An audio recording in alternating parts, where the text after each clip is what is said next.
In August of 1856, the Belchene district of Louisiana learned something they were never meant to know.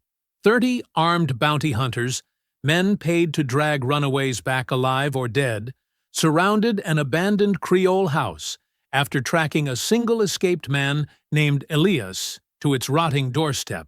They expected a cornered slave trembling behind loose floorboards. Instead, by sunrise, the house still stood.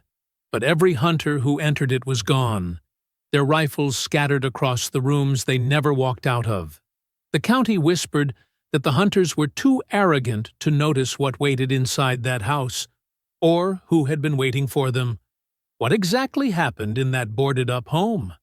And how did one man turn their certainty of victory into their final mistake? Before we go any further, comment where in the world you are watching from and make sure to subscribe, because tomorrow's story is one you don't want to miss. Dawn broke gray and ugly over the cypress marsh. I moved through knee-deep water, each step sending pain shooting up from my swollen ankle. The morning mist clung to everything: trees, water, my torn shirt. Behind me, Belchene Plantation faded into memory.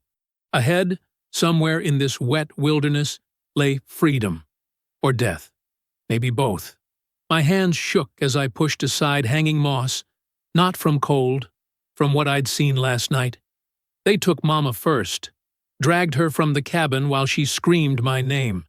Then they took my younger sister, Ruth.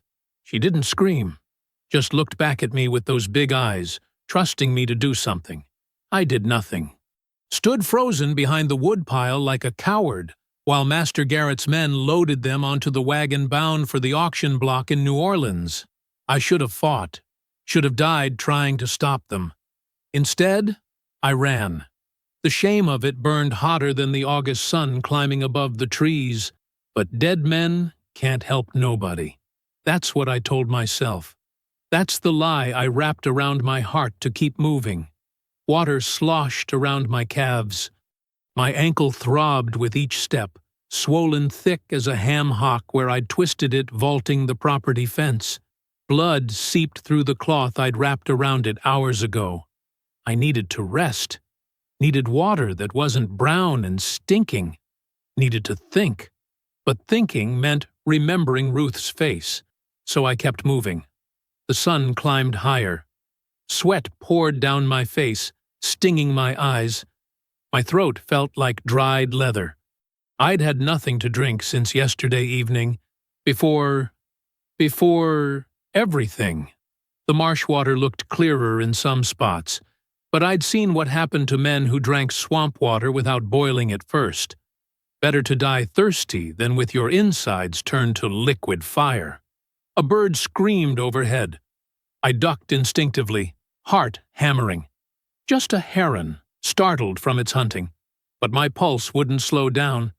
Every sound could be them. Every shadow could be dogs. I forced myself to breathe steady, to remember the whispers I'd heard in the quarters over the years. Old Marcus, dead now 3 winters, used to talk about a place deep in the marsh, a Creole house, abandoned for decades, built by some French family before the American planters came and bought up everything. Marcus said it stood empty, forgotten, swallowed by the swamp. He said some folks used it as a way station once, back when running north still seemed possible. He never said exactly where it was, just that it lay past the split cypress, beyond the deepest water, where the land rose up sudden and unexpected. I'd listened half asleep those nights, never thinking I'd need to remember. Now I pieced together fragments of Marcus's rambling stories, praying some of it was true. The water grew deeper. I waded through pools that reached my waist, keeping my arms high to protect the small bundle of supplies I'd grabbed.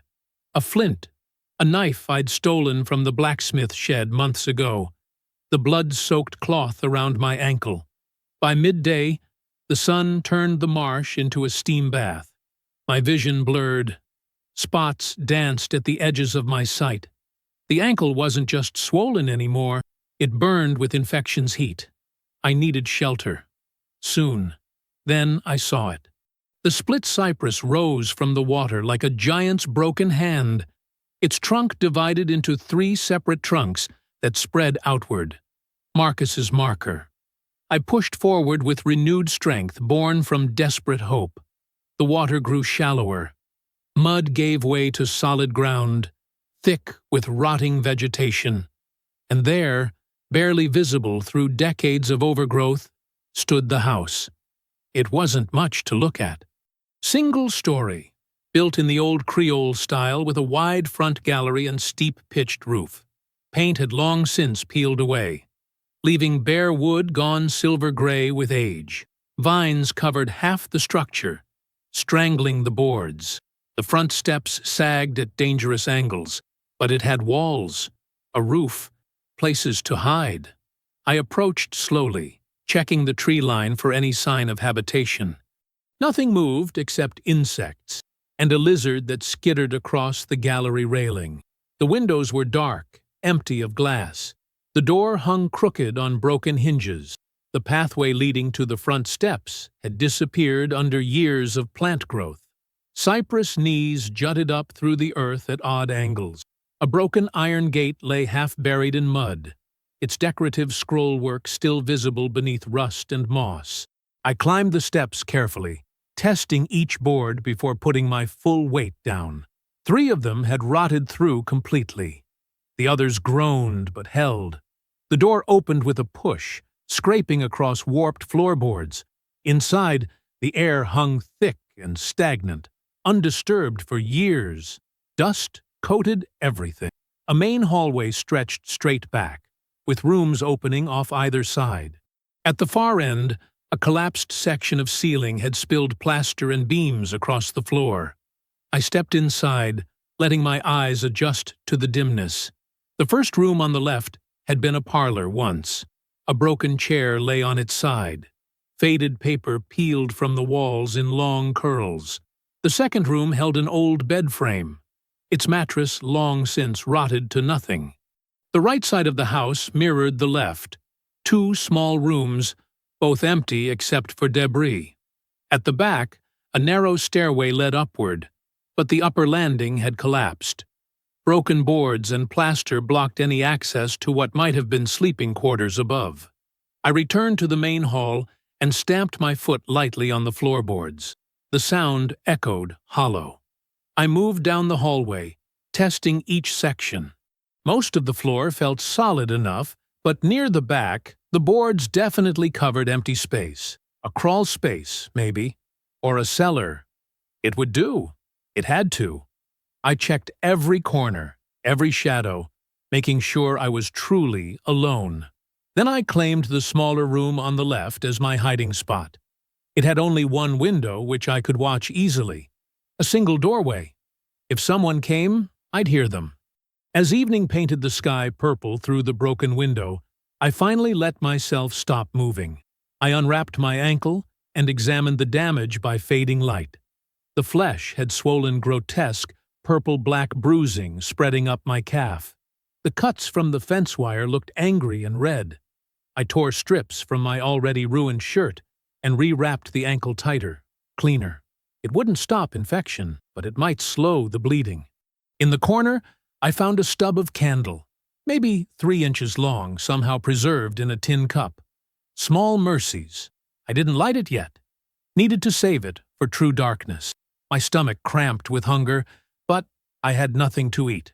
Tomorrow I'd need to find water, food, something to keep my strength up. Tonight I just needed to survive until morning. That's when I heard them, distant at first, so faint I thought I'd imagined it. But no, there. Dogs, barking, and beneath that, the thunder of hoofbeats. My blood turned to ice. They'd tracked me. Through the whole marsh, through all that water, somehow they'd followed my trail. I grabbed the candle and cup, retreating deeper into the house. Found a spot in the back room, where fallen beams created a small hollow space. I wedged myself into it, making my body as small as possible. The barking grew louder, closer. I wrapped my arms around my knees and forced my breathing to slow.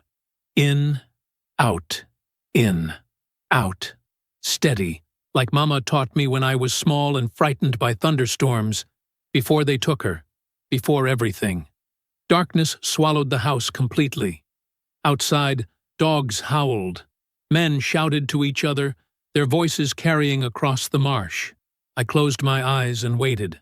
Sleep never came. I stayed wedged in my hiding spot, listening to the sounds grow louder. The dogs came first, baying and snarling as they hit the edge of solid ground. Then voices, men shouting directions, cursing the marsh mud, laughing. They thought this was sport. I crawled from my hollow and made my way to the front room on my hands and knees, keeping below the window line. The eastern sky had started to lighten, that pale gray before true dawn. Through a crack in the wallboards, I watched torches bob between the trees. So many torches! They spread out in a wide circle surrounding the entire property. I counted them, my mechanical mind automatically tallying numbers, even as fear tried to freeze my thoughts. 10 torches on the north side, 8 to the south, more coming from the east. They moved with purpose, with organization. This wasn't some hasty search party. This was a coordinated hunt. "You in there, boy?" A voice boomed across the clearing, deep and rough, used to being obeyed. "We know you're in there. Dogs don't lie." I pressed my back against the wall, breathing shallow. "Got 30 men out here," the voice continued. 30 good men who tracked you through that whole stinking swamp. You think you can hide from us? Think these old walls gonna protect you?" Boots squelched in mud. Someone cursed. Another man laughed, high-pitched, cruel. "Captain Pike says we bring you back alive if we can," a different voice called out. But he didn't say how alive. Didn't say nothing about what condition you gotta be in. "Just needs to breathe long enough for the branding," another added. "Master Garrett wants his property marked permanent this time. Wants every runaway from here to Baton Rouge to see what happens when you try to leave Belchane." My hands curled into fists. The ankle throbbed, but I barely felt it now. Rage had a way of making pain distant. Captain Pike. I should have known. He'd been head overseer before Master Garrett promoted him to hunt master 3 years back. Pike didn't just catch runaways, he made examples of them. He was the reason old Marcus lost 3 fingers. The reason Sarah's back looked like a plowed field.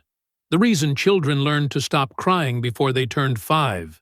And now he'd brought 30 men to drag me back. "Sun's coming up," Pike's voice rang out. "I want 10 men on the front, 10 on the back, 5 on each side. Nobody goes in alone. We move together. Burn him out if we have to, but I want him alive.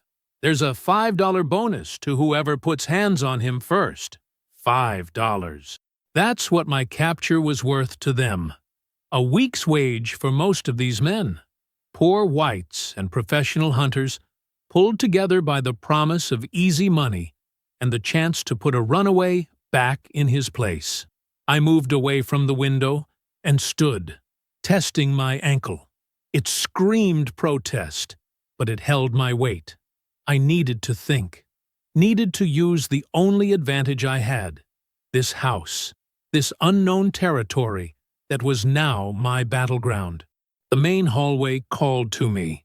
I moved down it slowly, examining everything with new eyes, not as shelter anymore, as a weapon. The staircase, the broken landing, the collapsed ceiling at the rear, the hollow-sounding floorboards. I knelt in the back section of the hallway, where I'd noticed the echo before, ran my hands across the wood, feeling for irregularities. My fingers found a gap between 2 boards, barely visible in the dim light. I worked my knife blade into the space and pried. The board lifted easily, too easily. Beneath it, darkness opened up. Not a shallow crawl space, a deliberate gap, deep enough to crouch in. I lifted another board, then another. The opening grew larger, revealing rough-cut steps leading down into shadow. Someone had built this. Built it, careful and hidden. I lowered myself through the gap, feet finding the steps. They creaked, but held. The air below smelled of earth and old wood and something else. Lamp oil, maybe, from years past. My eyes adjusted to the deeper darkness. The space wasn't tall enough to stand in, but it ran the length of the house. Support beams crisscrossed overhead, reinforcing the floor above. The walls had been shored up with scavenged lumber, some of it good cypress, some of it rough pine. This wasn't hasty work. Someone had spent time down here, had made it strong. I crawled forward, hands exploring. My fingers touched metal. A lantern, rusted but intact. Next to it, an old tin cup. A wooden crate, half rotted through. Inside the crate, moldering fabric that might have been blankets once. People had lived here, hidden here, survived here. Maroons. Had to be. I'd heard stories of them. Escaped slaves who built communities in the deep swamps, who fought back instead of running north. Most planters claimed they were myths, ghost stories to scare children, but I was crouching in the proof of their existence. They'd turned this house into a fortress, a sanctuary, and then they'd left, or been caught, or died. The house stood empty for years, waiting for me. I crawled further, mapping the space in my mind. The tunnel ran beneath the entire main hall, with narrow offshoots branching toward the side rooms. Near what I judged to be the back of the house, I found where the tunnel ended. Not at a wall, but at another set of boards above. A second entrance, a back way out. My heart beat faster. Not from fear this time, from possibility. Outside, Pike's voice barked orders. Men argued about who should go in first. Someone suggested burning the whole place down. Pike shut that down quick. Master Garrett wanted me breathing, wanted the spectacle of my punishment. Their certainty would kill them. Their absolute confidence that I was just a scared runaway, trapped and helpless. They didn't know what I could do with my hands. Didn't know that for 15 years, Master Garrett had used my mechanical talent to fix every broken piece of equipment on Belshane. Didn't know I'd built the new cotton press, redesigned the irrigation system, repaired the grain mill when 3 white mechanics had given up. They thought those skills made me valuable property. They never considered those skills could make me dangerous. I crawled back to the main opening and pulled myself up into the hallway, replaced the boards carefully, memorizing their exact positions. Then I stood and studied the house's structure with fresh understanding. The staircase wasn't just broken, it was a trap waiting to happen. Those boards would never hold a man's full weight. The ceiling beams in the back rooms had rotted through in places, held up by nothing but habit and hope. The front gallery where Pike's men would gather, I'd felt those boards give when I'd climbed the steps yesterday. Everything that made this house a ruin could become a weapon. I moved to the parlor room and grabbed the broken chair, tested its weight. The legs had separated from the seat, but the pieces were solid oak, heavy enough to crack bone. I positioned one piece near the doorway, hidden in shadow. In the second room, I found the old bed frame, wrought iron, thick and unrusted despite the years. I dragged it across the floor, positioning it to block the window. The scraping sound seemed impossibly loud, but outside the hunters were making enough noise that they wouldn't hear. My mind raced, calculating angles and weight distribution and weak points. The same mind that had solved problems for Master Garrett now turned those skills toward survival, toward revenge. The eastern sky brightened from gray to pale gold. True dawn was minutes away. Boots creaked on the front porch. Heavy footsteps, testing the boards. Careful, someone said. Whole thing's rotten. He's just one man, another replied, probably pissing himself in there. I pressed myself against the wall beside the front hallway entrance, hidden in the deep shadow where morning light couldn't reach. My fingers closed around the chair leg I'd positioned there. More footsteps on the porch. The creak of weight on ancient wood. A hand appeared on the crooked door, pushing it wider. "Come on out, boy," Pike's voice called from somewhere behind the men. "Make it easy on yourself." The door swung open fully. Light spilled into the hallway. A boot crossed the threshold. I didn't move, didn't breathe. The hunter stepped inside. The hunter who stepped through the doorway was young, maybe 20, with a patchy beard and nervous eyes that darted around the dim hallway. His rifle swept left, then right, finger tight on the trigger. "Empty," he called back over his shoulder. "Just old furniture and—" I didn't give him time to finish. I yanked hard on the rope I'd tied to the main support beam in the ceiling, the one I'd noticed last night, the one that had separated from its moorings decades ago and hung by pure stubbornness. The beam groaned. The young hunter's eyes went wide as he looked up. Then 200 pounds of cypress came down on top of him. The crack of wood against skull echoed through the house. The man crumpled, his rifle clattering across the floor. Blood pooled beneath the beam, dark and spreading. "Marcus!" A second hunter rushed through the door, dropping to his knees beside the first. He grabbed the beam, trying to lift it. "Marcus, hold on! I got you!" I was already moving. Grabbed the broken chair leg and swung hard at the back of the second man's head. The impact jarred my shoulder. The hunter pitched forward across his friend's body, groaning but still conscious. I hit him again.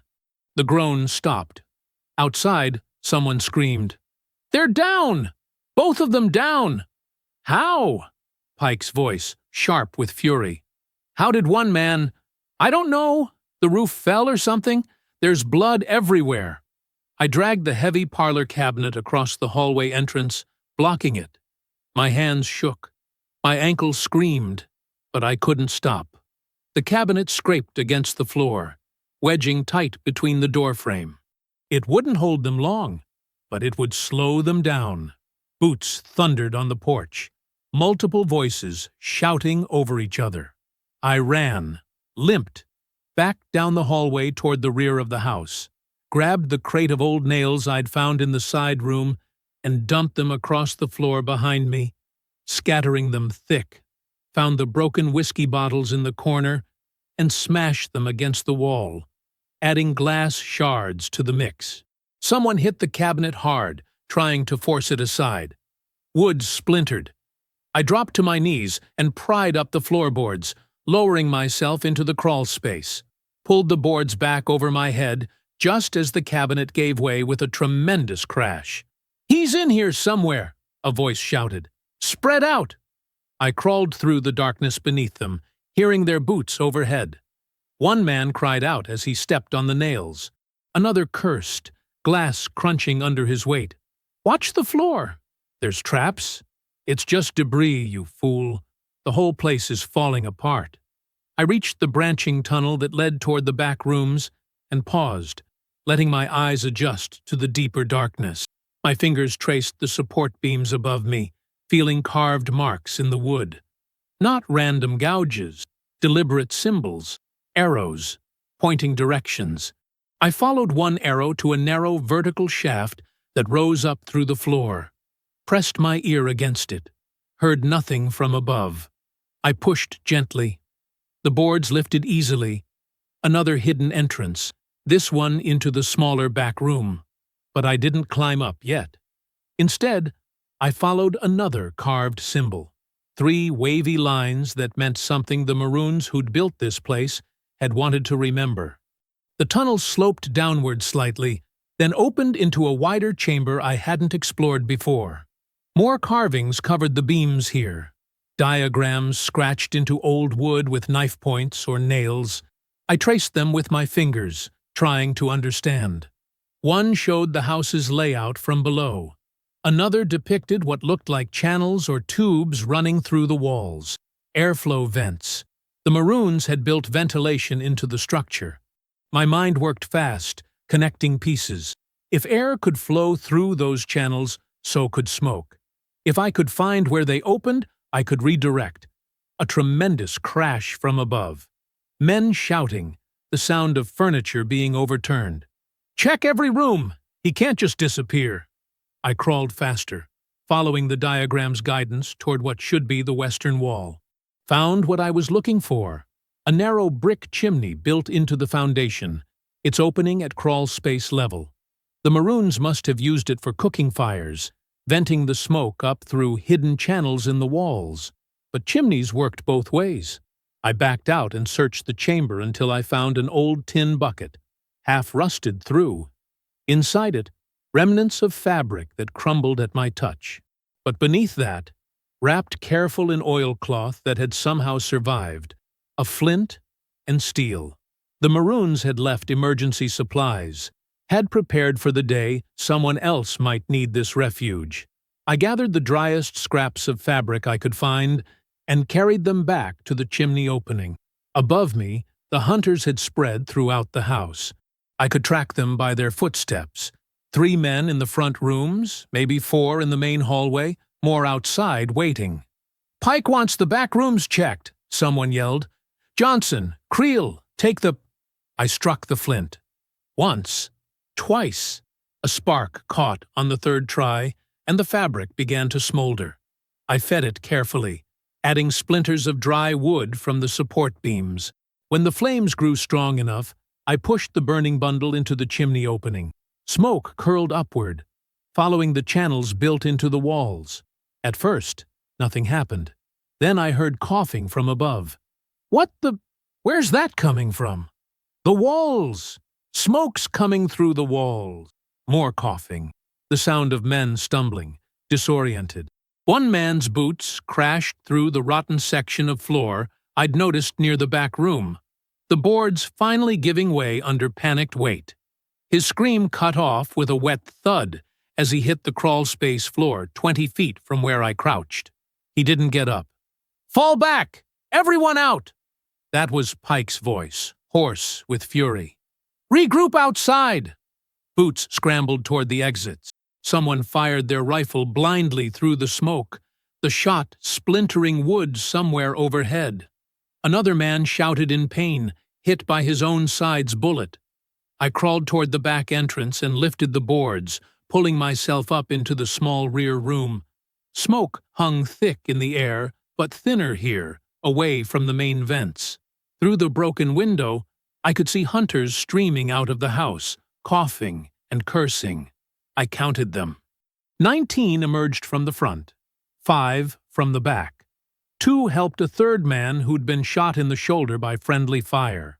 26 outside, which meant 4 still inside, somewhere in the smoke and confusion, or already dead. Pike stood in the clearing, his face twisted with rage. "Burn it down," he snarled. "I don't care what Master Garrett wants. Burn the whole damn—" "Captain." One of the hunters pointed toward the tree line. "Movement. Someone's running." All heads turned. Pike squinted toward the marsh. I used the distraction to drop back through the floor, replacing the boards above me. In the darkness of the crawl space, I moved toward the eastern tunnel branch, following more carved arrows. Found another diagram, this one showing what looked like support pillars in the front gallery. Support pillars that could be weakened. That could be cut through, almost all the way, and left standing only by the thinnest margin. That would hold until weight gathered above them. Until, say, a dozen armed men stood on the gallery trying to force their way back inside. My hands found rusty tools left by the Maroons, a saw with most of its teeth still intact, a heavy mallet, iron wedges for splitting wood. Above me, Pike was shouting orders. "False alarm! Get back in position! We're going in together this time, and we're not leaving until we drag that boy out." I crawled beneath the front gallery and studied the support pillars in the dim light filtering through the floorboard gaps. 3 main posts held up the entire structure. I chose the center one, the thickest, the one bearing the most weight, and I began to cut. The saw bit into old wood with a soft whisper. Above me, boots gathered on the gallery. I counted them by sound. 8 men. 9. 10. Pike's voice. "On my count. We go in fast, We go in hard, and we don't stop until... I drove the wedge into my cut with the mallet. Once, twice. The pillar cracked. The gallery groaned, and then it fell. The crash shook the entire house. Men screamed. Wood splintered with sounds like rifle shots. Someone's gun discharged as they fell, the bullet punching through rotten boards. When the dust settled, I heard moaning, crying, someone begging for help. I crawled out from beneath the wreckage and surveyed the damage through gaps in the floorboards. The front gallery had collapsed completely, taking a section of the roof with it. Bodies lay tangled in the debris, some moving weakly, others perfectly still. The sun had climbed to its highest point. Noon. The day felt like it had lasted weeks. I pulled myself back into the main house and moved carefully to the front window, staying low. Outside, the remaining hunters had scattered, taking cover in the tree line. I counted 12 men still standing, maybe 13, half of Pike's force. Gone in 6 hours, but the ones who remained looked different now. The mockery had drained from their faces. They moved with caution, rifles pointed at the house like it might attack them. Fear had replaced their confidence. I sank against the wall, my whole body shaking. Sweat soaked through my shirt, despite the morning chill. My ankle had swollen so badly I could barely see the bone beneath the skin. My hands were scraped raw from crawling through the tunnels. But I was alive, and they were terrified. I closed my eyes for just a moment, letting exhaustion wash over me. The house had protected me so far. The Maroons' engineering had given me weapons I never could have imagined, but Pike was still out there.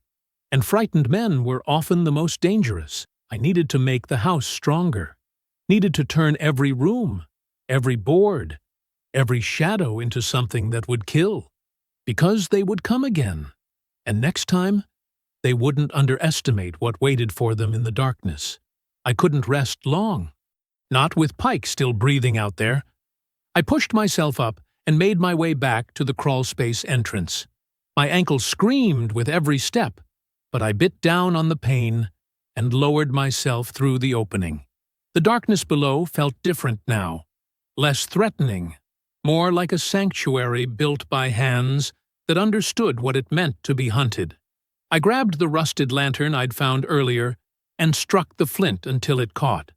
The weak flame cast dancing shadows on the tunnel walls as I moved deeper into the network, following passages I hadn't yet explored. The first branch led to a dead end, but carved into the final beam were symbols I hadn't seen before.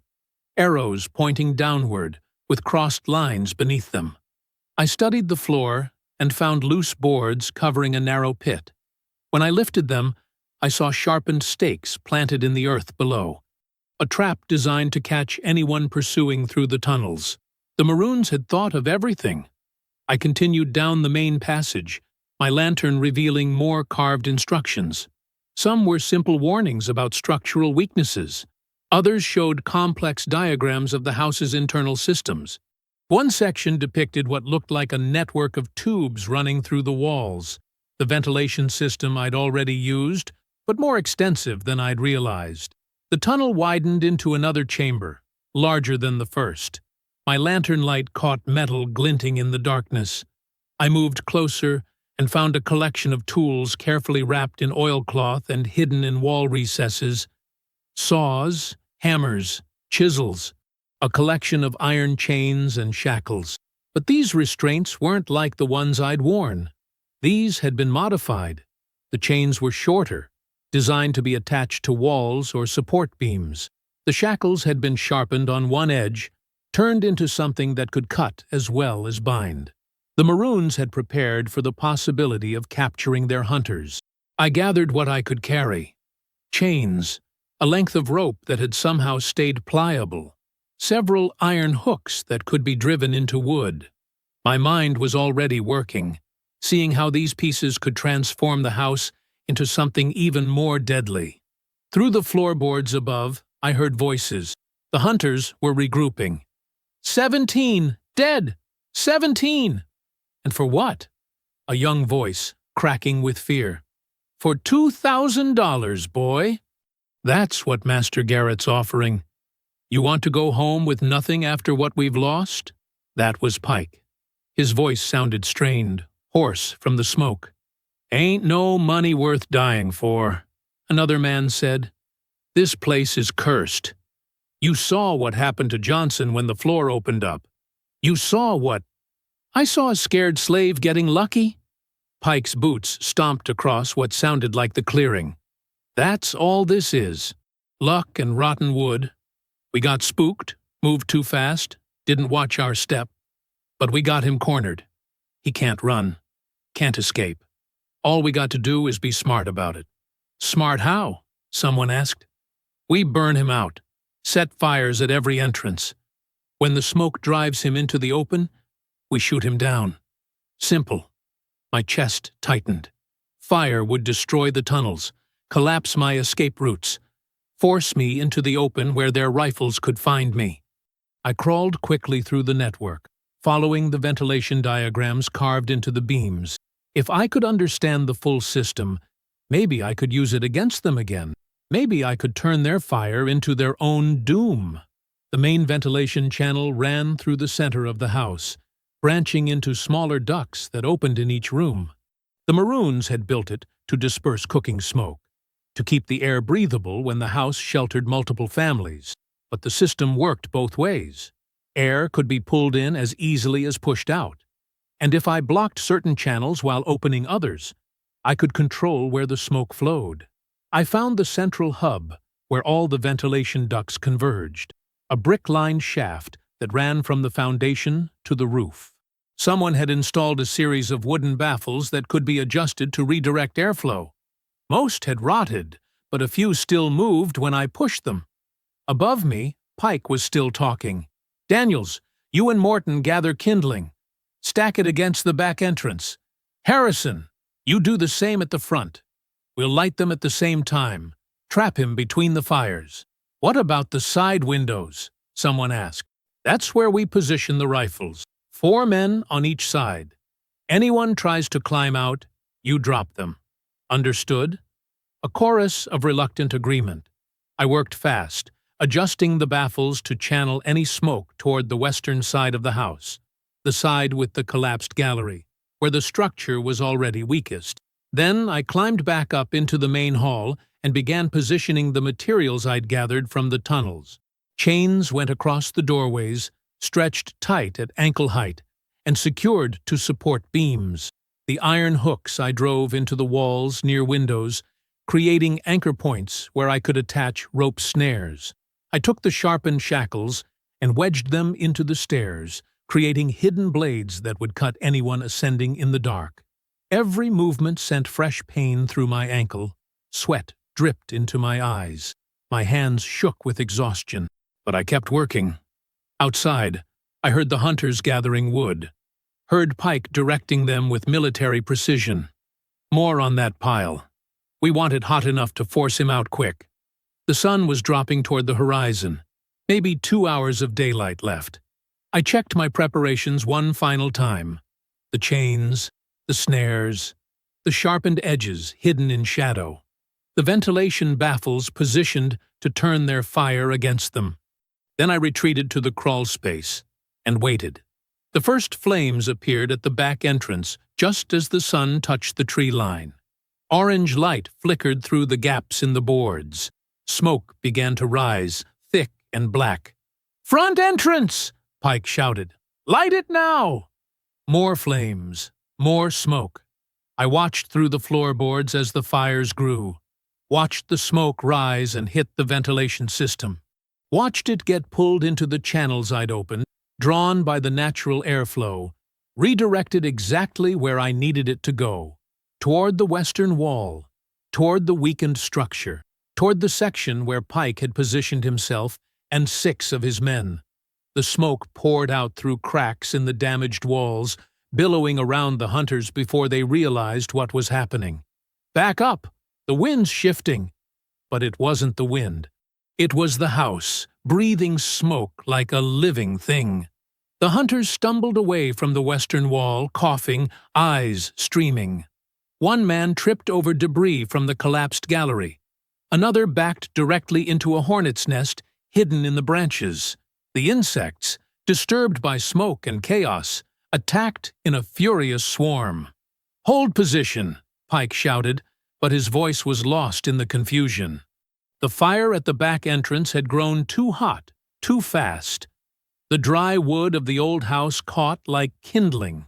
Flames began spreading up the wall, reaching toward the roof. I hadn't planned for that, hadn't meant for the whole structure to burn, but maybe I didn't need it to stand much longer. Through the smoke and flames, I saw two hunters break from cover and rush toward the front entrance, thinking they could catch me escaping the fire. They hit my ankle-high chains at full speed. Both men went down hard. One's head struck the edge of the porch with a crack that echoed across the clearing. The other tried to crawl forward and found my rope snare, the loop tightening around his wrist and jerking him backward into the flames. His screams lasted only seconds. "Everyone back! Fall back to the tree line!" Pike was retreating now, his confidence finally broken. But as he ran, the smoke-weakened floorboards beneath his feet gave way. I woke to gray morning light, bleeding through gaps in the broken walls. My body ached everywhere. The floor beneath me was hard and cold. For a moment I couldn't remember where I was, or why every muscle screamed when I tried to move. Then memory returned.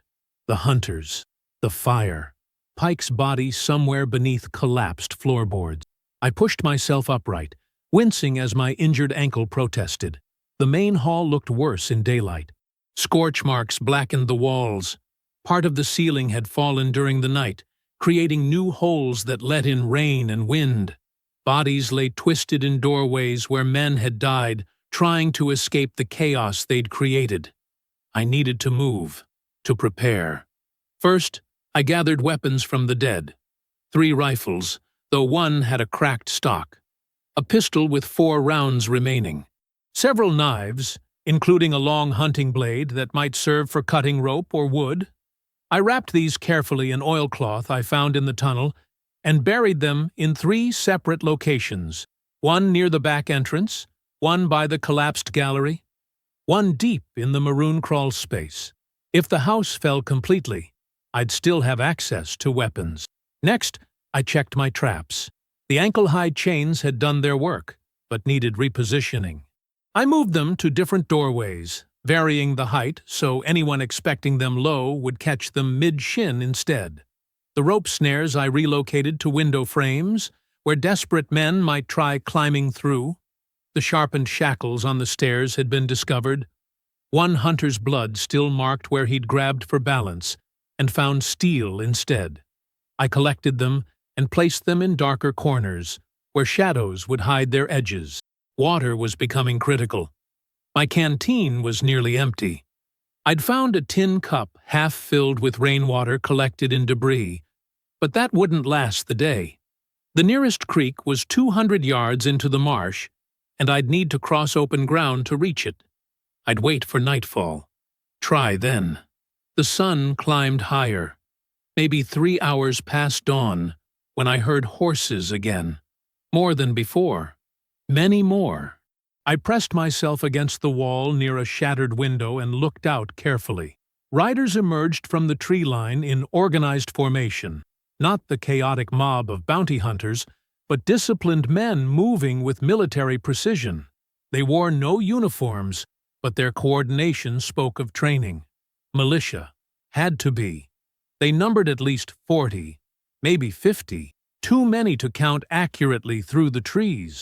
They spread out in a wide perimeter around the house, positioning themselves at regular intervals that suggested someone had planned this siege carefully. A tall man on a black horse rode to the front. Even from a distance I could see his face, sharp features, thin mouth set in a cruel line. He gestured commands, and men jumped to obey. "Spread out! I want every approach covered. No one moves without my word." His voice carried authority. This wasn't someone looking for bounty money. This was someone with a point to prove. 3 riders broke from the main group and approached closer. The leader, The man on the black horse remained 50 yards back, well out of rifle range from the house. "You in there!" he shouted. "This is Lieutenant Bro of the parish militia. We know what you did. We found the bodies, found what's left of Captain Pike." I stayed silent, watching. "You got yourself quite a reputation now, boy. Killed 30 men.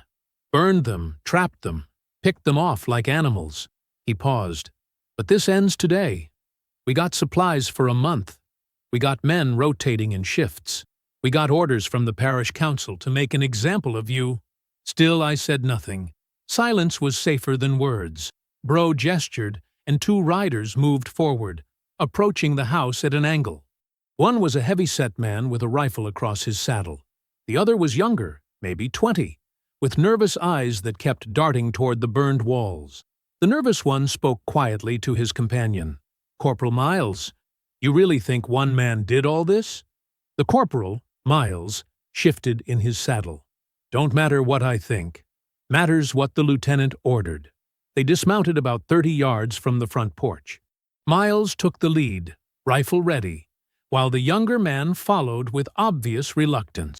They moved slowly, scanning the ground for traps. Smart. They reached the porch steps. Miles tested each board before putting weight on it. He saw the bloodstains, saw the broken chains I hadn't fully cleared. His jaw tightened. "Jesus," the younger man whispered. "Look at this." Miles raised a hand for quiet. They climbed onto the porch, then stopped at the threshold. The interior was dark despite the holes in the roof. Shadows pooled in every corner. "You see anything?" the younger man asked. "No, but that don't mean he ain't there." They stood frozen, neither willing to step inside. Finally, Miles backed away slowly, keeping his rifle pointed at the doorway until they reached their horses. When they returned to Bro, I could hear fragments of their report. Defensive positions everywhere. Structural damage too severe to recommend we wait him out rather than... Bro cut them off with a sharp gesture. "I don't care about recommendations. I care about results." He raised his voice again, projecting toward the house. "We know you can hear me. We know you're watching. So hear this. We ain't the bounty hunters you killed. We're sanctioned by law. We're here on behalf of every white man in this parish who's tired of slaves forgetting their place." A rifle shot cracked the air. The bullet struck wood somewhere above my head. "That's your warning. Next man we see gets put down. We're settling in for however long this takes." The militia began making camp. Tents appeared. Cook fires were started well back from the house. I watched men unload supplies from wagons, crates of ammunition, barrels that probably held salt pork and hardtack, canvas tarps for shelter. They weren't bluffing about the siege. Throughout the afternoon, I observed their patterns. Bro commanded from the center, always surrounded by at least 4 men. Miles coordinated the perimeter guards, rotating them every few hours. The younger soldiers, and there were several who looked barely old enough to shave, clustered together, talking in low voices. 3 scouts approached the house from different directions just before sunset. They moved carefully, professionally, searching the perimeter for weak points or hidden entrances. One passed within 10 feet of the tunnel entrance, hidden beneath fallen boards and marsh grass. He paused, studying the ground. My hand went to the knife at my belt, but he moved on, apparently seeing nothing unusual. The scouts reported back to Bro. More gestures, more orders I couldn't hear clearly. Then the patrols intensified. Men began walking regular routes around the house, always staying in pairs, always keeping the structure in sight. As darkness fell, I considered my options. The creek was out there in the marsh, maybe 200 yards through swamp and undergrowth. If I could reach it, after full dark, fill my canteen, return before dawn. I waited until the moon rose, a thin crescent that gave almost no light. Then I slipped into the tunnel system and made my way to the eastern exit, the one farthest from the main militia camp. I emerged carefully, staying low in the marsh grass, The nearest patrol was visible as two shapes moving between trees maybe 40 yards away. Their lantern bobbed as they walked. I started toward the creek, moving inches at a time, testing each footfall for branches that might snap or water that might splash. 20 yards, 30. A voice called out from my left. "Who's there?" I froze. "Probably nothing," another voice answered. "Raccoon or something." Sounded bigger than a raccoon. Lantern light swung in my direction. I pressed myself flat against the wet earth, barely breathing. The light passed over me once, twice. "There! I saw something move." "Where?" "By that fallen log." Footsteps crashed through the undergrowth, moving toward my position. I had maybe seconds before they found me. Fighting would bring the whole militia down on this location.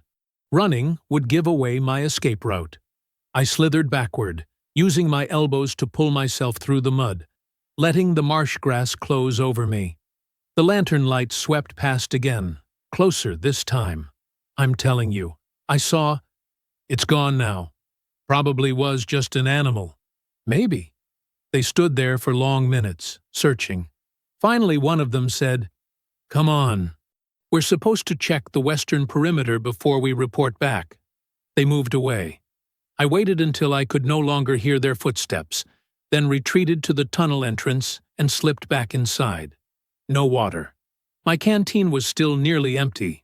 I made my way back to the main hall and found a corner where fallen debris provided some cover. The house creaked around me, settling in the night wind. Outside, I could hear the militia camp, men talking, horses moving, the occasional bark of laughter.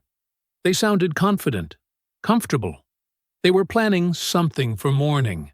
I could feel it in the way Bro had positioned his men, in the deliberate nature of their preparations. I sat in the darkness and rationed the last swallows from my canteen. My hands were shaking again, though whether from exhaustion or fear I couldn't tell.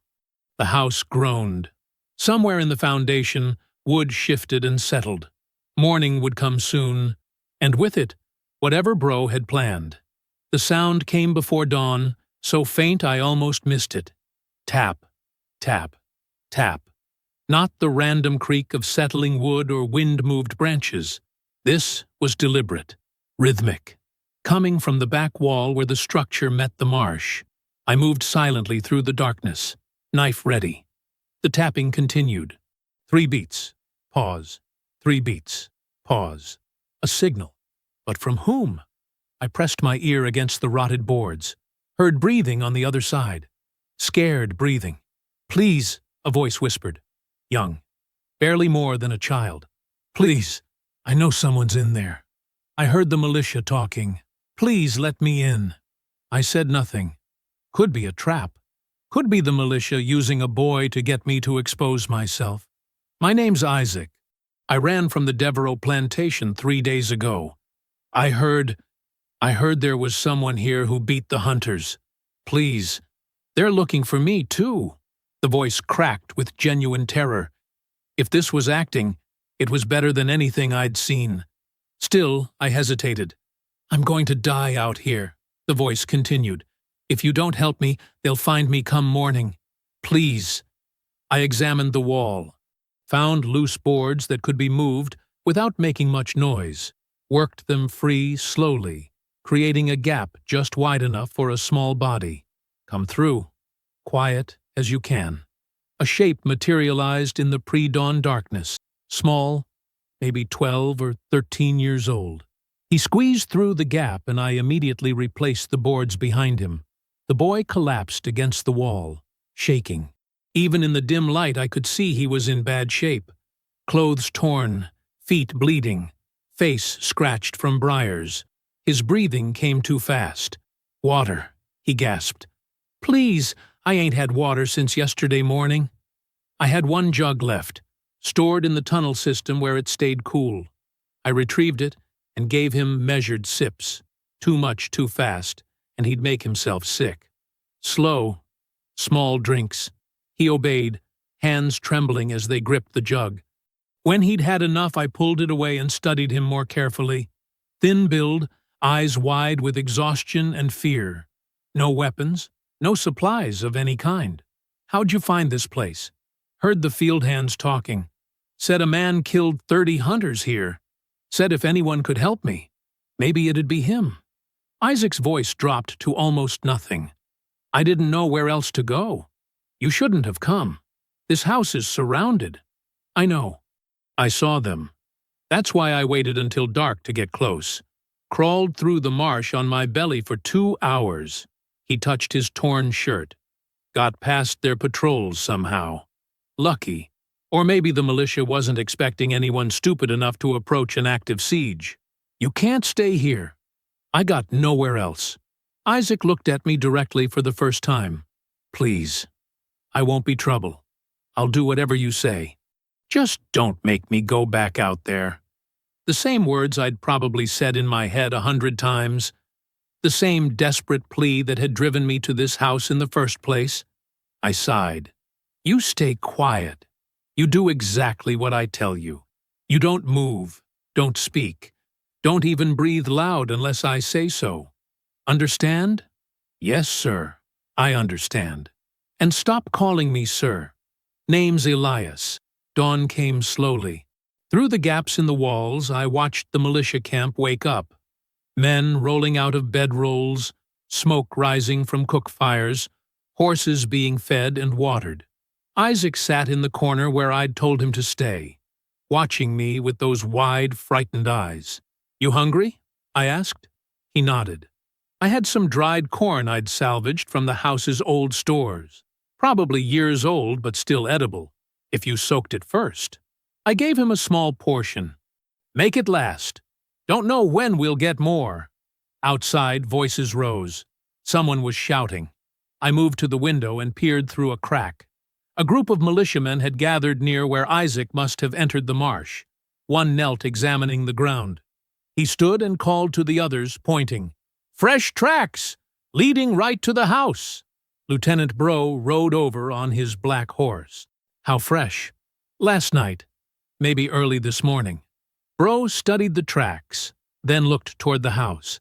So he's been moving around. Good. Means he's getting desperate.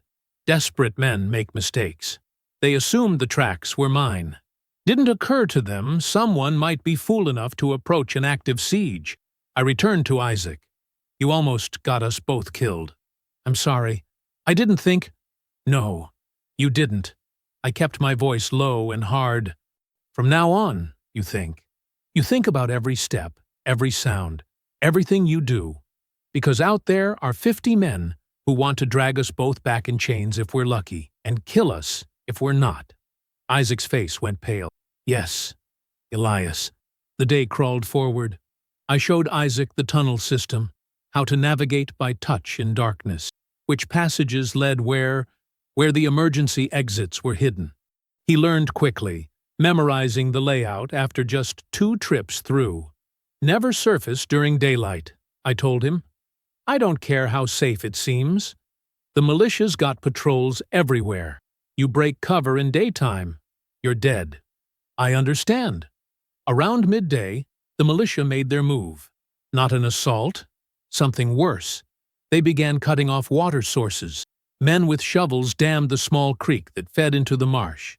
Others trampled through the wetland, dumping dirt into any standing pools within 50 yards of the house. Then they started setting fires, small ones, controlled, around the marsh perimeter. Not close enough to burn the house, but close enough to create walls of smoke that drifted through the area. They were trying to flush me out, make the house uninhabitable. But they were careful not to let the fires spread to the structure itself. Bro wanted me alive. Isaac coughed as smoke drifted through the gaps in the walls. What are they doing? Making it hard to breathe, making it hard to hide. I studied the fires through the window. But they're also giving us something to work with. What do you mean? I'd been thinking about the maroon ventilation system in the tunnels, how it channeled air and smoke in specific directions. If I could manipulate those channels, redirect the smoke the militia was creating. Can you make sounds? Animal sounds? Isaac looked confused. Like what? Doesn't matter. Just needs to sound real. I I can do a screech owl pretty good. My mama taught me. Show me. He demonstrated. A surprisingly authentic owl call that echoed off the walls. Perfect. Here's what we're going to do. I spent the afternoon preparing. The ventilation system had vents that could be opened or closed using wooden slats. Most had rotted, stuck in one position, but a few still worked. I cleared debris from the channels and tested airflow. Isaac watched, asking quiet questions, learning. "You're smart," he said at one point. "How'd you learn all this?" "Spent my whole life fixing things for white men who couldn't be bothered to learn themselves. Plantation equipment, mills, cotton gins, never got credit for it, but the knowledge stayed with me. My papa was like that, could fix anything. Masters sold him south 3 years ago." I didn't respond. There was nothing to say that would help. As sunset approached, I positioned Isaac at a vent that opened toward the western perimeter, put myself at one facing east. Explained the timing. "When I give the signal, you make your owl sound. 3 times, then stop. Then wait for my signal again." "What will you be doing?" "Creating echoes, making it sound like there's movement all through the marsh." We waited for full dark. The militia fires had died down to embers, but smoke still hung heavy in the air. Perfect. I gave the signal. A soft knock on the tunnel wall. Isaac's owl call pierced the evening. 3 perfect notes. Then silence. I opened the eastern vent and threw small stones into the marsh, creating splashing sounds. Closed it quickly. Voices rose from the militia camp. "You hear that?" "West side." "No, it came from the east," I signaled Isaac again. Another owl call, this time from a different vent position. More confusion outside. Men grabbing rifles, running toward sounds that seemed to come from everywhere and nowhere. Bro's voice cut through the chaos. "Hold positions. He's trying to confuse us." But the damage was done. Patrols shifted nervously. Guards argued about what they'd heard and where it came from. The coordinated siege pattern broke down into scattered, jumpy responses. I signaled Isaac to stop. We retreated deep into the tunnels where the sound wouldn't carry. In the darkness, I heard him breathing hard. Not from fear this time, but from excitement. "We did it," he whispered. "We made them scared. We bought time, that's all. It's more than I had yesterday." True enough.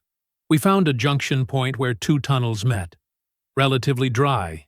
Defendable if needed. I told Isaac to sleep first while I kept watch. He curled up against the wall, exhaustion finally claiming him. Within minutes his breathing steadied into sleep. I sat in the darkness, listening to the muffled sounds of the confused militia above us. For the first time since entering this house, I wasn't alone. Didn't know yet if that made things better or worse. The first gray light found us still in the tunnels. I'd slept maybe an hour. Restless, shallow sleep filled with sounds that might have been the militia moving or just my mind playing tricks. Isaac woke when I touched his shoulder. He didn't startle. Good. He was learning. "Today we leave," I said. His eyes widened. "Leave? But they're still out there." "Which is why today's the right day. They're expecting us to hide, to wait them out. They're not expecting us to attack." "Attack? Just the 2 of us?" "Not with weapons. With fire and confusion." I pulled him deeper into the tunnel system. "I'm going to show you something." We navigated to the southern exit, the one furthest from the main militia camp. I'd discovered it 3 days ago while mapping escape routes. The opening was concealed behind thick curtains of moss and marsh brush, nearly invisible unless you knew exactly where to look. Dawn light filtered through the vegetation. Beyond it, swamp stretched in every direction, cypress trees rising from dark water, their roots creating a maze of channels and pockets. "The Maroons who built these tunnels," I said.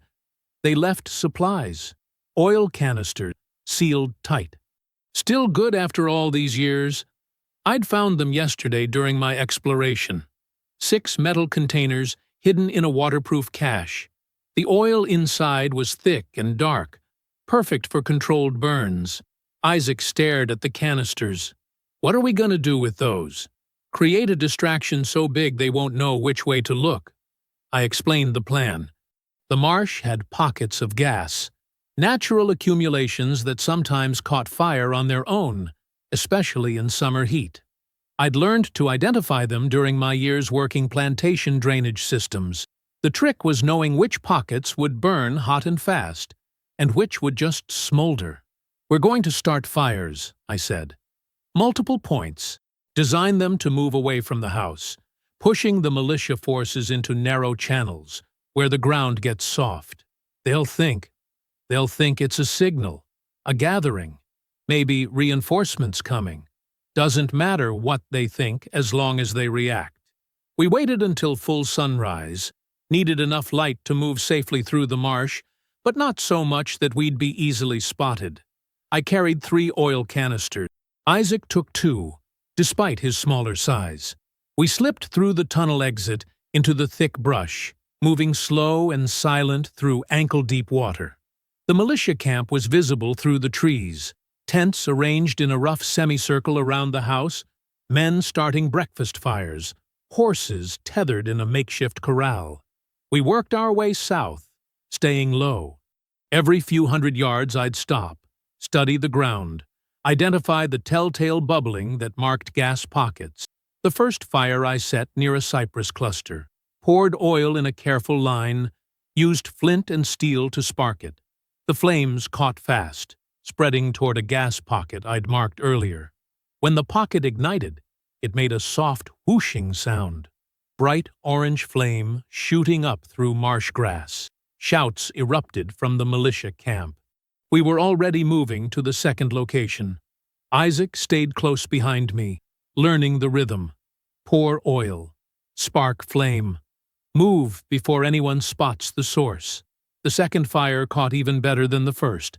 Flames jumped from grass to brush to a dead tree that went up like a torch. More shouting. Now it sounded like panic. By the third fire, the entire militia was mobilizing. Men grabbed rifles and ran toward the flames. Officers screamed orders that contradicted each other. Someone shouted about seeing movement in the trees.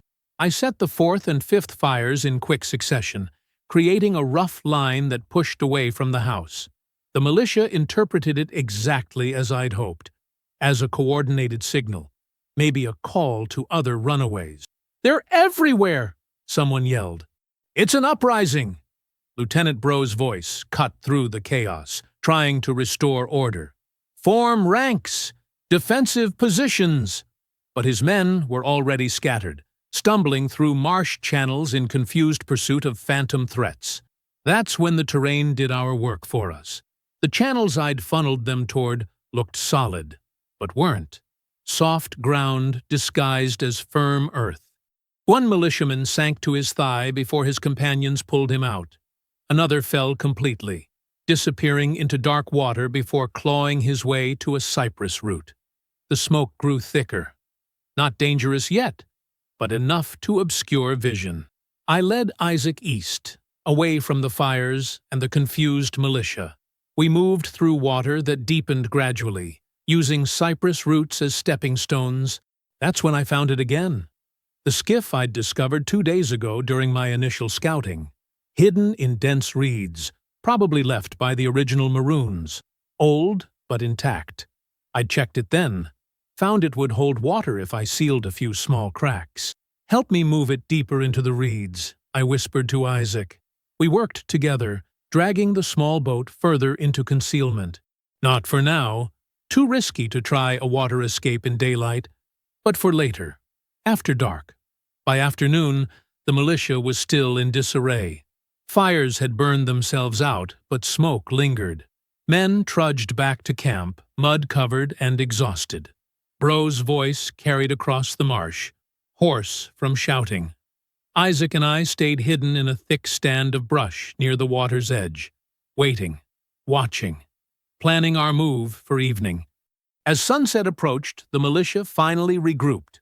They posted guards, but their positions were scattered, their attention divided. Perfect. When it's full dark, I whispered to Isaac, we move for the skiff. Paddle south into deeper water. There are maroon settlements upriver. If we can reach them, we'll be free. Not quite that simple, but maybe we had a chance. Full darkness. I studied the patrol patterns one final time. There was a gap, 30 seconds, maybe 40, between when one guard turned away and another approached. Now, I said. We moved, low and fast, through reeds that whispered against our clothes, past a patrol that never looked our way. The skiff was 50 yards ahead, so close I could see its outline in the starlight. 40 yards, 30. Isaac was right behind me, stepping exactly where I stepped. 20 yards. Then he stumbled. Just a small sound, his foot hitting a submerged log, but in the stillness it carried. There! In the reeds! Torchlight swung toward us. Run! I hissed. We bolted, Isaac toward the skiff, me toward the deeper marsh shadows where I could lose them in darkness. More torches, more voices. The militia converged from multiple directions. I heard Isaac's breathing, sharp, panicked, as he ran, then heard it change to a gasp. Got him! I froze in the shadows, watched two militiamen drag Isaac from the reeds. He fought, but they were bigger, stronger. One twisted his arm behind his back. We got the boy! Lieutenant, we got the boy! My hands curled into fists. Every instinct screamed to go back, to fight, to do something. But there were 6 of them now. More coming. Going back meant dying, and dying meant Isaac's capture would be for nothing. I slipped deeper into the marsh, hating myself with every step. Bro's voice carried across the water. Bring him to the main camp. Make sure everyone sees. They dragged Isaac through the marsh. I followed at a distance, staying in darkness, watching. At the camp, they tied him to a post near the largest fire. Bro stood in front of him, speaking loud enough for everyone to hear. Let this be a message to the one hiding in the shadows, his voice echoed. You have until dawn to surrender yourself. If you do, the boy lives. If you don't, we execute him in front of everyone. His blood will be on your hands. Isaac didn't cry, didn't beg, just stood there with his chin up, trying to be brave. I stayed in the darkness for another hour, watching, thinking, hating. Finally I turned and made my way back to the house, alone. The tunnels felt colder than before, emptier. I sat in the main hall, hands shaking, not from fear but from rage so pure it burned. They had Isaac. They'd kill him to get to me, and I had until sunrise to decide if I'd let them.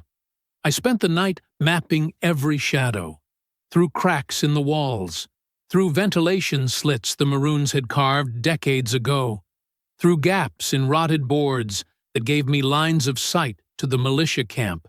I watched their patrol patterns, counted steps, timed rotations, memorized which men stayed alert and which ones nodded off against trees. The rifles I'd scavenged from dead hunters lay beside me. 3 total, all loaded. I checked each one methodically. Powder dry, flints sharp, mechanisms clean. I wasn't a marksman, but I knew how they worked. Plantation owners made sure of that when they needed skilled labor for their hunting trips. The maroon traps were more useful. Wire snares hidden in the tunnel cache. Pressure triggers that could be set with a few minutes of careful work. Noisemakers fashioned from hollow reeds and pebbles. Not weapons exactly. Tools. Ways to control where people looked and where they stepped. I packed everything into a canvas sack I'd found. Checked the tunnel map one more time. The Maroons had built 3 exits. One behind the house. One to the east near the water. And one, rarely used, partially collapsed, that opened behind a cypress cluster north of the main militia camp. That's the one I needed. I left at midnight, moved through the main tunnel with my hand trailing along the wall. No light. Couldn't risk it. But I'd memorized every turn, every support beam, every place where the ceiling dropped low. The northern branch was narrower, older. Roots had broken through the ceiling in places, and water pooled ankle-deep. I waded through it, feeling for the marker the Maroons had carved. 3 parallel lines indicating the exit. Found it.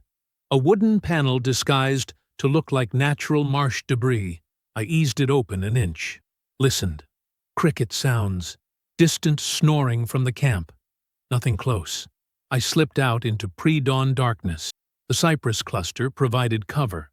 Beyond it, maybe 40 yards away, the militia camp sprawled in exhausted sleep. They'd posted guards, but fewer than before. The fires had drained them. Most slept in bedrolls around dying campfires. A few sat with rifles across their knees, heads drooping. Isaac was tied to a post near the largest tent, Bro's command shelter, 50 feet from where I crouched. Might as well have been 50 miles. I set my first trap between 2 trees along the northern patrol route. Simple wire snare at ankle height. Attached a reed noisemaker that would rattle when triggered. Not meant to catch anyone, meant to draw attention away from where I'd be moving. The second trap went near the supply wagons on the camp's eastern edge. Another noisemaker. This one louder. Designed to sound like someone fumbling through equipment. I worked slowly. Every movement deliberate. Every placement calculated. A guard walked past 15 feet from me. I froze behind a tree trunk. He yawned, adjusted his rifle strap, kept walking. When he disappeared around a tent, I moved closer to the command area, found a position behind a stack of supply crates. From here I could see Isaac clearly. The boy's head hung forward, asleep or unconscious.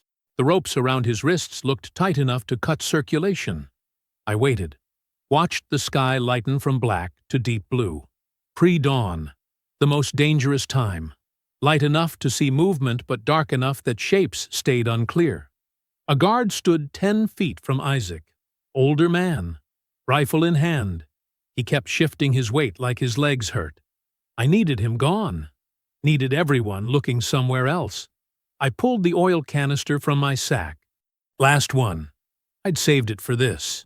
Moved in a wide circle toward the supply wagons on the eastern edge. Stayed low. Used tents and equipment as cover. The wagons sat unguarded.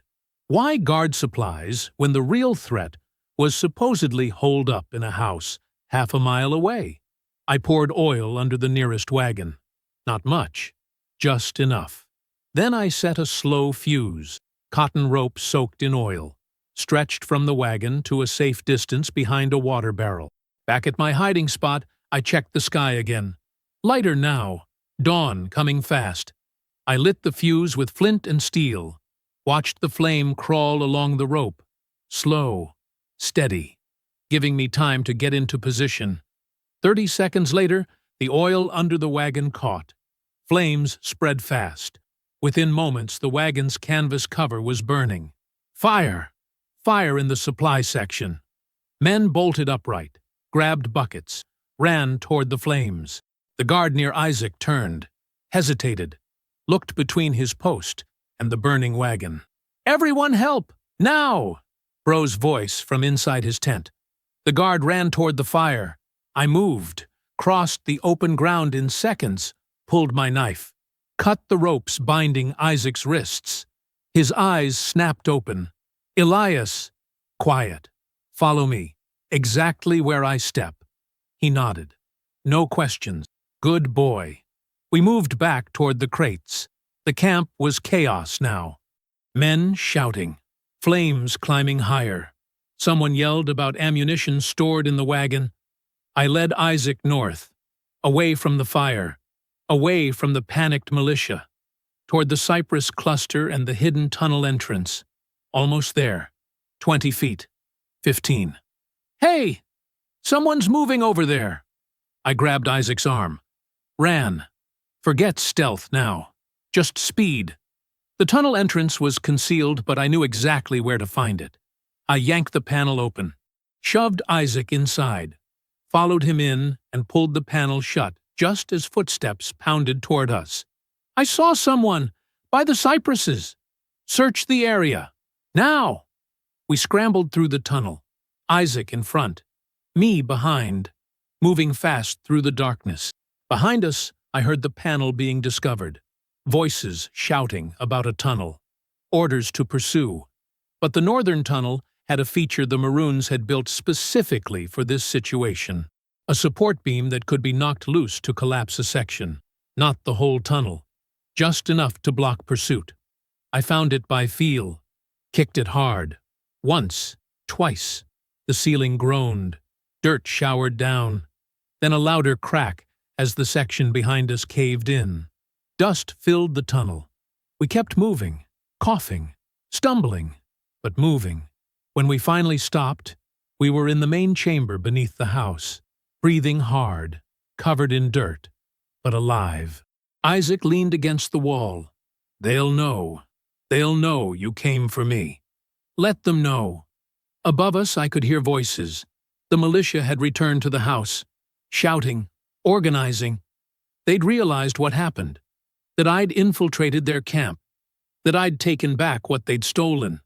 I checked Isaac for injuries, bruised wrists, exhausted, but nothing broken. We wait, I said. Let them waste energy searching. Then we plan the next move. The boy nodded, then smiled. Actually, smiled. You came back for me? Of course I did. Early morning light filtered through cracks in the floorboards above. The militia was regrouping, probably fortifying, preparing for whatever I'd do next. They should be scared, because now they'd taken something from me, and I'd taken it back. Shown them their camp wasn't safe. Their numbers didn't matter.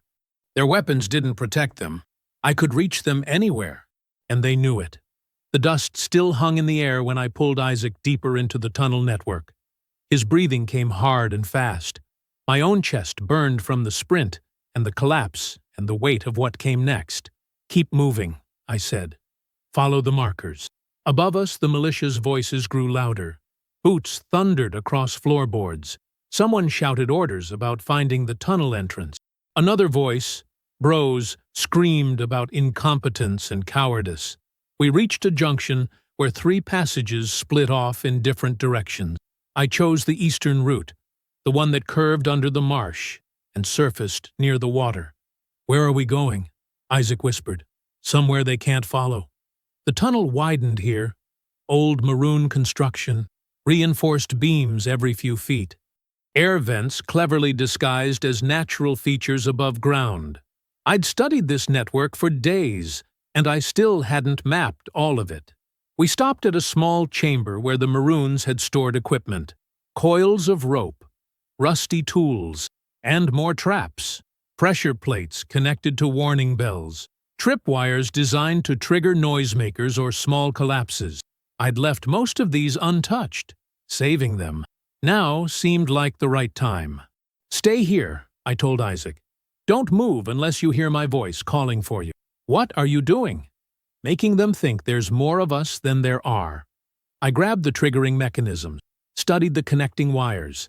The Maroons had designed these to be activated from a distance. Smart. Gave defenders time to escape before pursuers arrived. I started with the northern perimeter traps, crawled through a narrow passage that surfaced behind a fallen oak, pulled the trigger wire, heard the bell clang loud and sharp somewhere near the militia's camp. Shouts erupted immediately. They're attacking from the north. I moved to the eastern position. Same process. Another wire. Another bell. This one louder. Designed to sound like multiple people moving through brush. East side. They're coming from the east. Back in the tunnels, I triggered 3 more mechanisms in quick succession. Warning bells, noise traps, even a pressure plate that dumped a load of marsh debris from a concealed platform in the trees. The effect was perfect chaos. Through ventilation slits, I watched the militia spin in circles. Soldiers pointed rifles at shadows. Officers screamed contradicting orders. Some men fired into empty forest. Others dropped their weapons and ran. "Hold position," Bro's voice. "It's a trick." But his men weren't listening anymore. They'd watched 30 hunters die in this house. They'd lost their supply wagon. They'd had their prisoner stolen from under their noses. And now it sounded like an entire force surrounded them. Fear spreads faster than fire. I'd learned that on the plantation. When people are already exhausted and terrified, it doesn't take much to break them completely. I triggered another trap. This one released a section of dead tree that crashed down near the southern camp edge. The sound echoed like thunder. A group of soldiers bolted, just ran straight into the marsh without looking back. Others followed. Within minutes, a third of the militia had abandoned their posts. "Cowards! Come back here!" Bro again. But his voice sounded strained now. Desperate. I found Isaac exactly where I'd left him. "Come on. We're moving." "Where?" "Away from here, while they're scattered." We took the eastern tunnel to its natural exit. A concealed opening beneath a cluster of water willows. I checked carefully before emerging. No militia in sight. Just marsh and trees, and the sound of distant shouting from the collapsing camp. I led Isaac through the shallows, kept us in heavy cover, moved slowly to avoid splashing. Behind us, smoke began to rise. The fires from the wagon had spread. Someone had tried to contain them, and failed. Now flames climbed through dried brush toward the house itself. Good. Let it burn. Let them have nothing. We circled wide around the camp perimeter, stayed low. I stopped every few minutes to listen. Heard voices, but they were moving away. Soldiers fleeing. Leadership trying and failing to restore order. One man emerged from the trees ahead of us, young, terrified. Corporal Miles based on his insignia. He saw us. Froze. Rifle in his hands, but not raised. For 3 seconds we stared at each other. Then he turned and walked away, deliberately, leaving his rifle leaning against a tree. Choosing. I let him go. The others who'd pursued us directly, the ones who'd fired into tunnels or tried to dig us out, they'd met the traps. They'd made their choice, too. But Miles was different. He'd been complicit, but he wasn't driving the violence, just caught in it like so many others. I wasn't a killer by nature. Just by necessity. There was a difference. By late afternoon, the smoke from multiple fires created a haze across the marsh. The house was burning now, fully engulfed. Everything the Maroons had built, and everything I'd used to survive going up in flames. It didn't matter anymore. I'd taken what I needed from it. The knowledge, the tactics, the proof that the system wasn't invincible. We found the skiff exactly where I'd hidden it, tucked beneath overhanging willows, covered with marsh grass and mud. Isaac helped me clear it. We worked quickly, checked for damage, found the oars still secured underneath. "Will it float?" he asked. "Only one way to know." We pushed it into the water. It sat low but stable. Good enough. The sun was dropping toward the horizon. Twilight coming. Perfect timing. Darkness would hide our movement upriver. I helped Isaac into the skiff, climbed in after him, took the oars. Behind us, the fires raged. The militia was scattered. Maybe regrouping somewhere. Maybe fled completely. It didn't matter. They'd lost. Not just the battle, but the fear they relied on. That certainty that power always won. I'd shown them different. The current was gentle here. I rowed upstream, away from Belchen, away from the militia, away from everything the South had tried to make me. Isaac sat in the bow, watching the burning house disappear behind us. "Where are we going?" he asked again. "Somewhere safe. Is there such a place?" I thought about the Maroons who'd built those tunnels, who'd fought and planned and created sanctuaries in impossible places, who'd refused to accept what the world said they had to be. "Yes," I said, "there is." The skiff moved quietly through darkening water. Twilight settled over the marsh, and for the first time in longer than I could remember, the future felt like something I could actually reach. The skiff moved like a whisper through darkening water. I kept the oar strokes shallow and slow. Each movement deliberate. No splashing. No unnecessary sound. Isaac sat facing me. His eyes tracked the shadows along the banks, looking for threats, learning. "Stay low," I said quietly. We'll be easier to spot once the moon rises." He nodded and shifted lower in the boat. Good instinct. Fear had taught him well.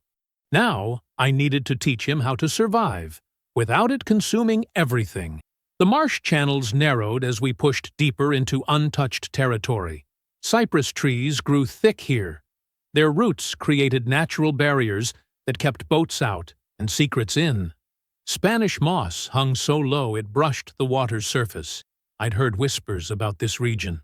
Stories passed between enslaved people in those brief moments when overseers weren't watching. Talk of communities that existed beyond the reach of plantation maps. Places where people lived free. Where children grew up knowing their own names instead of the ones masters assigned. Stories could be lies, though. Hope dressed up as truth to make unbearable days bearable. But the maroon tunnels had been real. The defenses had been real. Someone had built all that. Someone had survived long enough to create systems and pass down knowledge. If they'd done it there, they could do it elsewhere. The channel split ahead. Left or right? I chose left because the water ran deeper and the trees grew denser. Better concealment. We traveled for hours. The moon rose full and bright. Too bright. I kept us close to overhanging branches where shadows pooled thickest. Isaac's head began to droop. Fighting sleep. Losing. Rest, I told him. I'll watch. What if something happens? Then I'll wake you. But right now you need sleep more than I need help rowing. He hesitated, then settled against the side of the skiff. His breathing evened out within minutes, exhaustion claiming what fear had kept at bay. I rowed on. My shoulders burned. My hands were raw from gripping the oars. The wound in my ankle throbbed with each push. None of it mattered. Pain meant I was still alive, still moving, still choosing my own direction. Around midnight I found a shallow inlet protected by fallen logs. I guided the skiff into the narrow space and secured it to a half-submerged route. We'd rest here until before dawn. Then continue. Isaac slept through the stop. His head tilted against my shoulder as I settled beside him. I kept one hand on the rifle I'd taken. The other rested on the skiff's edge, ready to push off if needed. The marsh breathed around us. Frogs called. Insects hummed. Water lapped gently against wood. Normal sounds. Safe sounds. For now. I must have dozed because I woke to pre-dawn gray filtering through the canopy. Isaac still slept. I let him have another few minutes while I checked our surroundings. No boats, no voices, no signs of pursuit. The militia had either given up or were searching in the wrong direction. I nudged Isaac awake gently. Time to move. He blinked groggily, looked around, remembered where we were. Did anyone come? No. We're safe. But we need to keep going while it's still dark enough to hide our movement. We pushed back into the main channel. I rowed with renewed purpose. Dawn was coming, and I wanted to be deep in maroon territory before full daylight. The channels grew even narrower, the water darker. Trees so thick overhead that sunlight would struggle to penetrate even at noon. This was the kind of country slave catchers avoided. Too easy to get lost. Too many natural dangers. Too much effort for uncertain reward. Perfect for hiding. Perfect for building something permanent. By mid-morning, we reached a point where the channel became too shallow for the skiff. I pulled us onto a muddy bank and secured the boat beneath overhanging brush. From here we walk, I said. Isaac climbed out carefully. His legs shook from sitting so long. He steadied himself against a tree trunk. I gathered what little we had. The rifle, a salvaged canteen, some dried meat I'd taken from the militia supplies during the rescue. Not much, but enough. We moved inland, following game trails when we found them, navigating by instinct and hope when we didn't. The ground was soggy. Our feet sank with each step, but we kept moving. Around noon I caught the first sign. A broken branch bent deliberately, not snapped by wind or animals, positioned, marking something.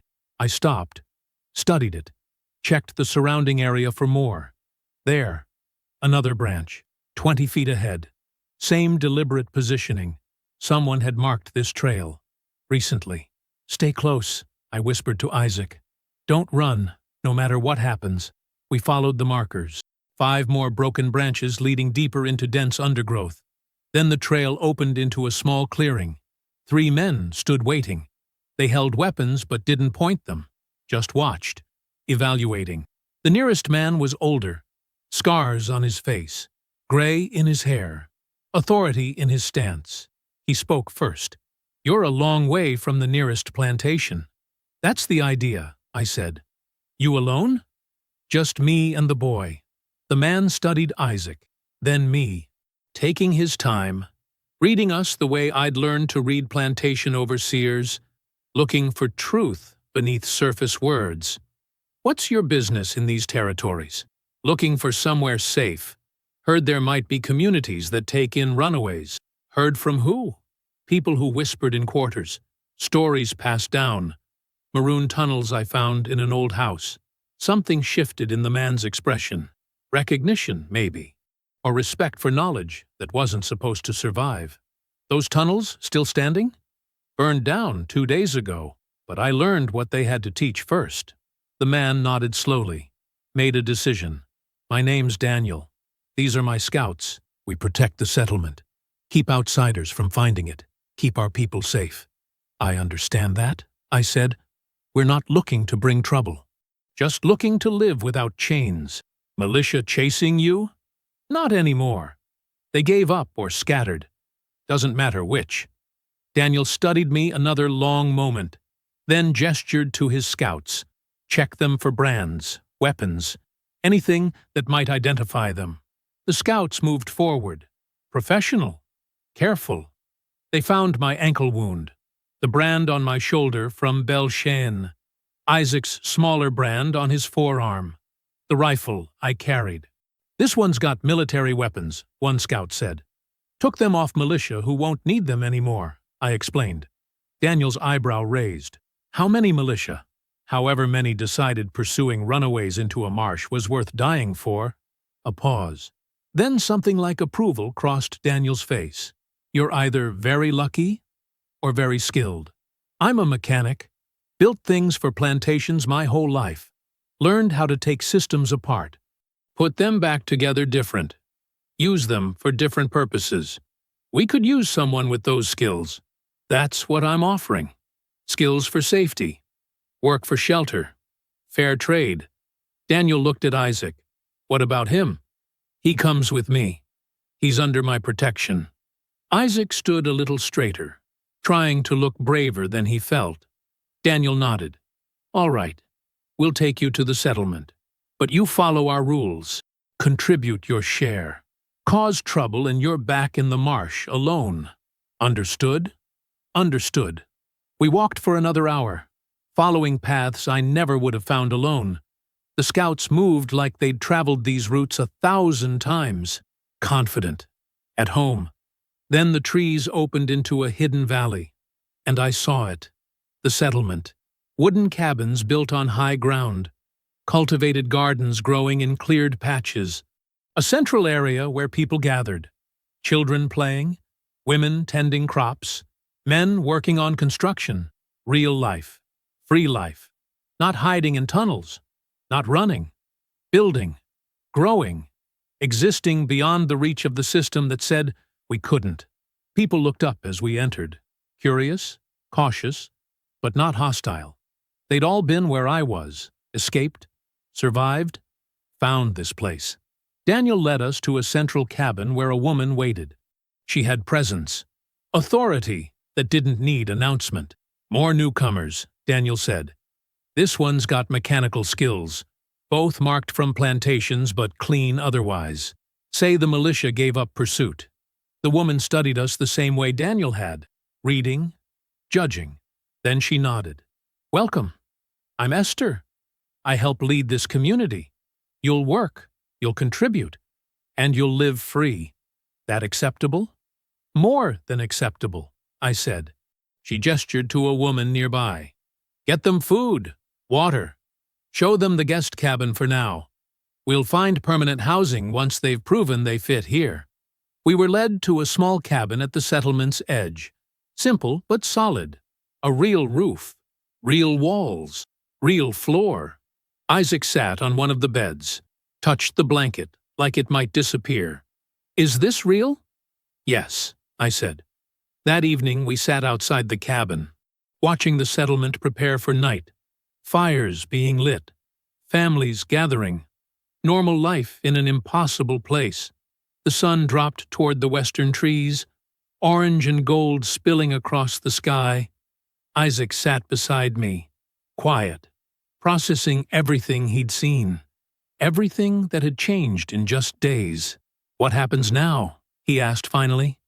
I thought about the question, about everything we'd survived to reach this moment, about the weapons the world had tried to make us and what we'd chosen to become instead. Now we build, I said. We learn. We grow into whoever we decide to be. Without anyone telling us what that has to be? Without anyone telling us what that has to be. He was quiet for a moment. Then, I want to learn what you know. The mechanical things, building things, making things work. I'll teach you, but you'll also learn other things here. Reading, maybe. Writing. Whatever you want. The sun touched the horizon. Sunset, painting everything in warm light. The beginning of night. The end of running. Isaac looked up at me. Are we safe here? As safe as anywhere in this world, I said. But more importantly, we're free here. We choose our own path now. He nodded. Understanding settling in. The weight of survival finally lifting. I looked toward the settlement. Toward the future we'd fought our way to. Then I spoke the truth I'd learned in fire and blood and darkness. The world made us weapons, I said quietly. Now we choose what we become. I hope you found that story powerful. Leave a like on the video and subscribe so that you do not miss out on the next one. I have handpicked 2 stories for you that are even more powerful. Have a great day.